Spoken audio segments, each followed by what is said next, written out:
కృష్ణా జలాల పేరుతో బీఆర్ఎస్, కాళేశ్వరం పేరుతో కాంగ్రెస్ డ్రామాలాడుతున్నారంటూ ఎంపీ బండి సంజయ్ మండిపడ్డారు. ప్రజాహితయాత్రలో భాగంగా కోనరావుపేటలో మాట్లాడుతూ మంత్రులు, ఇంజనీర్లు కాళేశ్వరం ఎప్పుడో వెళ్లి వెతికిచ్చారు కదా, ఇప్పుడు సీఎంతో సహా మంత్రులంతా మళ్లీ వెళ్లాల్సిన అవసరం ఏముందంటూ ప్రశ్నించారు.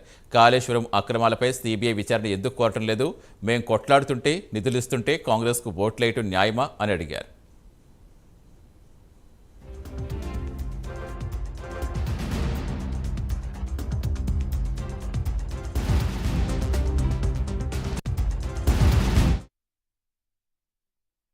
ఇక్కడ కోనరావుపేటలకి పేదోళ్ళు ఉంటారు బాగా అని చెప్పి అవి ఇయ్యకుంటే మేము పోయి కొట్లాడినాం. మా మీద కేసులే, మీరు ఓట్లేమో కాంగ్రెస్ వాళ్ళకి ఓట్లేస్తారు.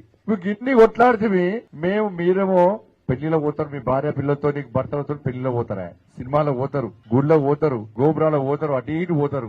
మా వాళ్ళు ఇక్కడ కోనరావుపేట, మా సురేంద్ర అన్న, మా రామ్ చరణ్ వాళ్ళని వీళ్ళందరూ గాని వీళ్ళందరూ కుటుంబాన్ని ఇచ్చిపెట్టారు.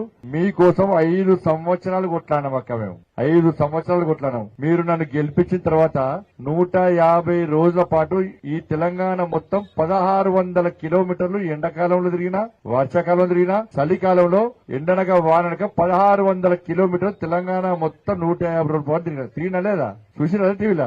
మేము యాత్ర చేసి తిరుగుతుంది. మీరేమో మాకు ఓటేయకుండా కాంగ్రెస్ పార్టీలు ఓటేస్తే మా కార్యకర్తలు ఏమంటారు, అన్ని పేదల కోసం ఎందుకు కొట్లాడాలి? మనం కొట్లాడింది ఇలా త్యాగాలు చేసింది మేము, భోగాలు అనుభవించేదేమో కాంగ్రెస్ వాళ్ళు. అవునా కదా? మా కోట్లే అన్నా మీరు వాళ్ళ కోట్లేస్తే దేశం మొత్తం పడుతున్నారు. కానీ ఏంటి తెలంగాణలో బీజేపీ బాగా కొట్లాడిందట, ప్రజలు మాత్రం కేసీఆర్ కేసీరట. మరి కాంగ్రెస్ వాళ్ళు మొన్న ఏమన్నారు, ఎన్నికల ముందు ఏమన్నారు కాంగ్రెస్ వాళ్ళు, 2 లక్షల రుణమాఫీ చేస్తున్నారు. చేసిర్రా? మరి 15,000 రూపాయలు మీ అకౌంట్ లో ఇస్తున్నారు. దేనికోసము? రైతు బంధు కోసం. పడ్డాయి అకౌంట్ లో.